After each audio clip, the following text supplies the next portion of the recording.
How quiet the silence could be. Lin Meifeng, seated in her worn but comfortable armchair, had never truly noticed until Professor Jiang, her husband of 40 years, had departed this world the previous spring. Now the silence in their Xi'an apartment, nestled comfortably within sight of the ancient city walls, wasn't just an absence of noise. It was a presence, vast and echoing. Dust motes danced in the afternoon sunbeams slanting through the window, each tiny particle a measure of the slow, uneventful passage of time. At 67, retired after a lifetime spent cataloguing knowledge as a university librarian, Meifeng found herself cataloguing only emptiness. Her apartment was a testament to a life ordered by intellect. Books lined every available wall, history, literature, philosophy, meticulously arranged. Yet, the knowledge they contained felt inert, unable to fill the void left by her husband's quiet companionship and the geographical chasm separating her from her daughter, Xiaoli, who chased career dreams under the relentless sun of Singapore. Meifeng adjusted the reading glasses perched on her nose, her shoulders carrying the slight stoop of years bent over pages, now perhaps heavier with grief.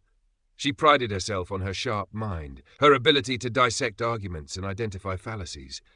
Surely such a mind was impervious to the mundane ache of loneliness?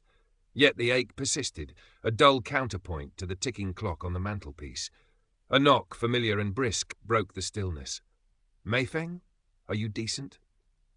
Wang Ai, her neighbour from across the hall, peered in, her face a roadmap of 70 years lived pragmatically in this same apartment complex. Wang Ai carried a small bag of freshly steamed buns. "Thought you might like these, still warm." "Ah, Wang Ai, thank you.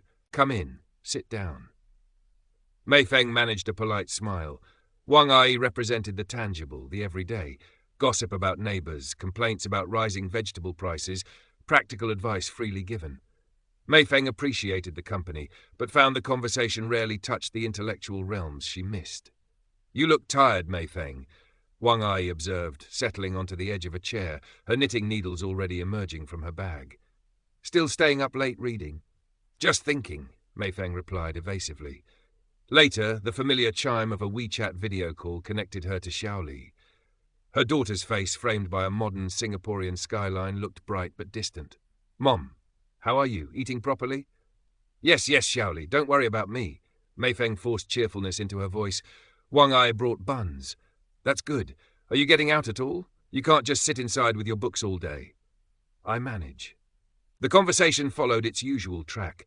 Xiaoli's demanding job, the weather in Singapore, reassurances that Meifeng was fine. But the distance felt wider than the miles. Xiaoli, product of a globalized world, couldn't quite grasp the specific texture of her mother's quiet, scholarly solitude.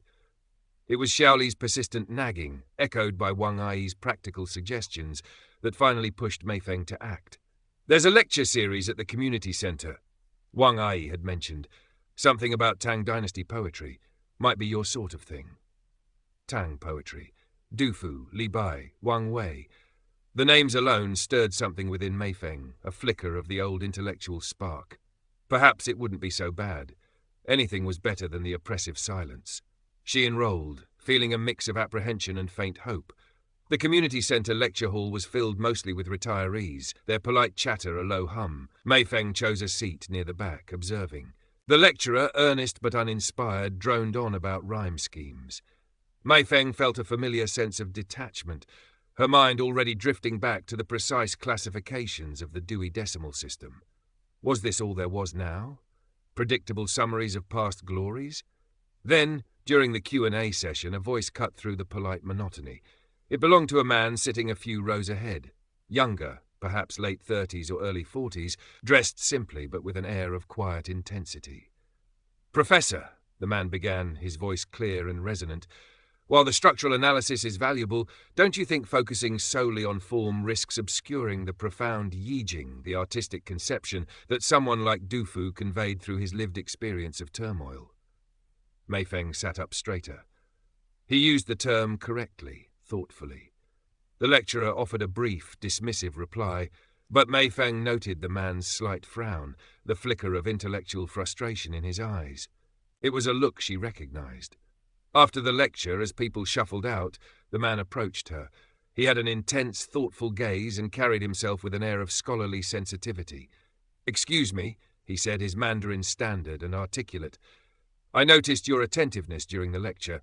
You seemed unconvinced by the purely formalist approach as well." Mei Feng was momentarily flustered. "Ah, well, I believe context and the poet's intent are crucial," she managed, adjusting her glasses. He smiled, a warm, engaging expression. "Exactly. I'm Chen Jun. I'm an independent scholar trying to piece together work on the later Tang poets. It's difficult without institutional support." He gestured vaguely. "You have the look of someone who understands the weight of these texts. Flattery, perhaps, but it was intelligent flattery. Lin Meifeng," she introduced herself. "I used to be a librarian at the university." "A librarian?" His eyes lit up. "Then you truly are a guardian of knowledge. Teacher Lin," he added, using the respectful address. Perhaps you would allow me to buy you a cup of tea sometime, to discuss these ideas further? It's rare to meet someone with genuine depth." Teacher Lin. The respectful title, the appeal to her intellect, the shared passion, it was a lifeline thrown into the quiet sea of her loneliness. Yes, that would be pleasant," Mei Feng heard herself say, the silence in her apartment suddenly seeming a little less absolute. The tea house Chen Jun chose was quiet, traditional, tucked away in a side street not far from the drum tower. Sunlight filtered through carved wooden screens, illuminating the steam rising from their cups of fragrant Longjing tea. Chen Jun spoke eloquently, not just about Tang poetry, but about history, philosophy, even modern art. He listened intently when Mei Feng shared her own insights, his gaze appreciative, making her feel less like a lonely retiree and more like the respected scholar she once was. "It's a struggle, Teacher Lin," he confessed during their second meeting, stirring his tea with a contemplative air. "Trying to produce meaningful work in a world obsessed with commerce. Research materials are expensive, publishers are hesitant. Sometimes I feel like a voice crying in the wilderness." He offered a self-deprecating smile, but his eyes held a hint of genuine weariness that touched Mei Feng. She found herself wanting to help. It began small. When he mentioned needing a specific, costly edition of collected Tang poems for his research, she located a copy through her old university contacts and purchased it for him. A contribution to scholarship, she called it, waving away his profuse thanks. When he spoke of skipping meals to afford printing costs for his manuscript drafts, she insisted on treating him to lunch whenever they met, choosing nourishing, respectable restaurants. "He seems very attentive," Wang Ai remarked one afternoon, her knitting needles clicking rhythmically as she sat with Mei Feng. "Xiao Chen, always finding reasons to see you. He relies on you quite a bit, doesn't he?" Mei Feng felt a prickle of defensiveness. "He's a dedicated scholar, Wang Ai. It's difficult for independent researchers. I'm simply offering a little support." "Humph. Just be careful, Mei Feng. Young men needing help from older women, it's an old story." Wang Ai's tone was practical, not malicious, but it grated. Wang Ai wouldn't understand the intellectual connection, the meeting of minds. Xiao Li, too, voiced concerns from afar. "Mom, this Chen Jun sounds intense. You're buying him books, paying for meals? Are you sure about him? Did you check him out online?" "Xiao Li, please. He's a sensitive intellectual, not some common opportunist. You wouldn't understand." Mei Feng felt a familiar frustration at the generational gap. Xiao Li saw the world in terms of transactions and online profiles. She didn't appreciate the nuances of intellectual patronage. Mei Feng found herself downplaying the extent of her help, omitting the small cash loan she'd given him for urgent manuscript copying. She pushed the doubts aside. Chen Jun made her feel alive, intellectually stimulated. He'd read excerpts of his work to her, passionate, insightful analyses of Du Fu's later, more somber poems. He treated her opinions with reverence. He made her feel seen, valued not just as a widow or a mother, but as Lin Mei Feng, the librarian, the intellect. The loneliness that had defined her days receded, replaced by anticipation for their next meeting, their next stimulating discussion. Her intellectual pride, long dormant, preened under his focused attention. She was not just helping a struggling scholar, she was participating in the creation of important work. The thought was intoxicating. The escalation, when it came, felt almost natural, a logical progression of their shared intellectual pursuit. They were walking in Xingqing Palace Park, the former site of a Tang Dynasty imperial palace, the air filled with the scent of late-blooming osmanthus. Chen Jun had been quieter than usual, his brow furrowed. "Teacher Lin," he began, stopping near a willow tree trailing its branches into the lake. "I have some significant news, and a difficult request." Mei Feng's heart gave a slight lurch. "What is it, Chen Jun?" "A major publishing house in Beijing," he said, his voice low with feigned excitement and anxiety. "They are very interested in my manuscript, the culmination of years of work. But," he hesitated, looking down at his hands, "there are costs involved. A substantial advance payment is required to secure the contract, cover initial printing setup, professional editing. They believe in the work, but the financial hurdles for an independent scholar are immense." He named the sum, 50,000 RMB, a significant amount, even for Mei Feng with her modest pension and savings. He looked up, his eyes earnest, almost pleading. "Teacher Lin, Mei Feng, I know it's an enormous imposition, but this is the culmination of everything. With this book, I can finally establish myself, repay all my debts, dedicate my life fully to scholarship. Your belief in me, your support, it has brought me this far. You are more than just a friend. You are my intellectual anchor, my patron." He painted a picture of shared success, the book's publication, acknowledgements dedicated to her invaluable support, perhaps even a co-credit for her editorial insights. He presented it not as a loan, but as an investment in culture, in literature, in him. Mei Feng felt a dizzying mix of emotions. 50,000 yuan was a lot. It was money carefully saved, earmarked for emergencies or perhaps a future visit to Xiaoli. Doubt gnawed at the edges of her mind, Wang Ai's warnings, Xiaoli's questions. But stronger was the pull of Chen Jun's narrative. To be the catalyst for such important work, to be the discerning patron who recognized genius when the world overlooked it. It appealed directly to her identity, her pride. Her late husband, a practical man, might have scoffed, but Mei Feng rationalized that he too had valued scholarship above all. This felt significant. "They need the commitment soon," Chen Jun added softly, "otherwise the opportunity might pass." She looked at his intense, hopeful face, the face of the struggling artist, the dedicated scholar she had come to admire, perhaps even care for. The silence of her apartment seemed unbearable in comparison to the vibrant world of ideas he represented. "All right, Chen Jun," she said, the words feeling momentous as they left her lips. "I will help you. I believe in your work." His relief was palpable. He grasped her hand, his grip surprisingly strong. "Mei Feng, thank you. You won't regret this. This changes everything." They agreed she would withdraw the funds the next day. He suggested she bring the bank transfer details to his rented room, a quieter, more private setting to finalize things. A knot of anxiety tightened in Mei Feng's stomach, but she pushed it down, focusing instead on the image of Chen Jun's book, beautifully printed, with her name subtly gracing the acknowledgement page. The taxi ride to Chen Jun's neighborhood felt longer than usual. It was a part of Xi'an she didn't often visit. Older buildings crowded together, the streets narrower, bustling with a different kind of energy than her quiet residential area near the university. His building was nondescript, tucked away down a small alley. Chen Jun met her at the door, ushering her into his single room. It was sparsely furnished, a bed, a desk piled high with papers and books, a single chair. It fit the image of the struggling scholar perfectly, yet Mei Feng felt a sudden, inexplicable chill despite the stuffy air.